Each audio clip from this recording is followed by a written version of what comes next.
Thanks for joining us for 5 on 5. I'm Joe Sullivan. Pleased to be joined by U.S. Senator Ron Wyden. Senator, thanks for taking time. Appreciate it. Thank you. All right, this morning I was listening to President Trump on NBC, and President Trump said that mail-in voting is, quote, corrupt, and, quote, he's going to draft an executive order to end mail-in voting. What are your thoughts on that?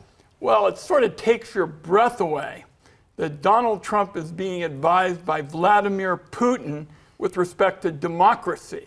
I've heard some preposterous things, but I will tell you, I'm having a town hall meeting in Josephine County later this afternoon, and I'm telling you, they're not interested in Vladimir Putin's views. What about this mail-in voting? Just get back to that initial question. Do you think that is actually going to go away? I believe that the American people want balloting that's safe and effective, and I'm the nation's first senator elected by mail. I'm a Democrat.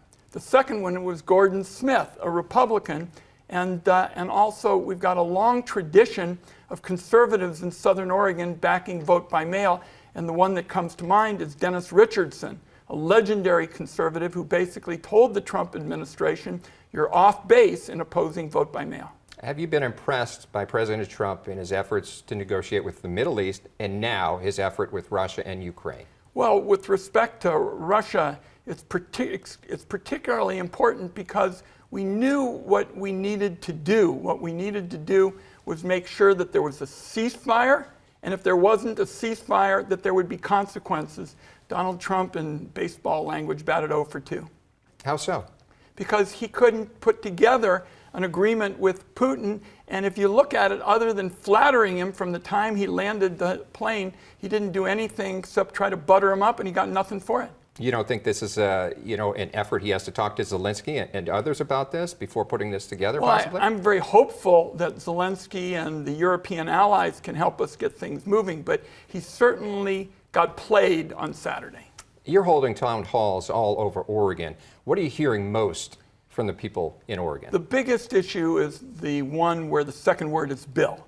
It might be medical bill, it might be energy bill, it might be housing bill. We've got so many Oregonians walking an economic tightrope, balancing their food costs against their fuel costs. And of course, these tariffs really clobber them as well in terms of raising prices. And you saw the inflation numbers on Saturday, and they're trouble too. You have been a U.S. Senator since 1996. You're up for re-election in 2028 when you'll be 79 years old.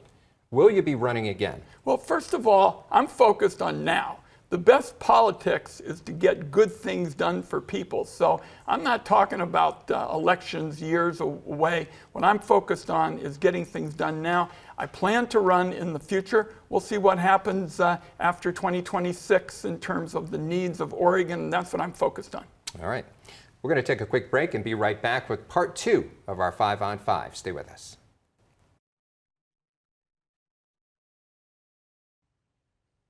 I'm Joe Sullivan. Welcome back to part 2 of our 5 on 5 with Senator Wyden. And Senator, how concerned are you for funding for rural schools? It's a major concern of mine. I am the author of this legislation with Senator Larry Craig, Republican of Idaho. Oregon's share of the law that I've written over the years has been more than $3 billion for schools and roads and law enforcement. And so most recently, we've seen the Trump administration move to take away that money from the rural counties. So I have repeated again to the Forest Service and the Bureau of Land Management that this fall they have to make that money available to the counties. And I think we're going to have a lot of support from across the West, from people all across the political spectrum, Democrats and Republicans, who appreciate the bipartisan law that I wrote with a conservative Republican. It's so important to get that money for rural schools. It's absolutely pivotal. The reality is the federal government owns most of our land, so you don't have the property taxes and income taxes and the like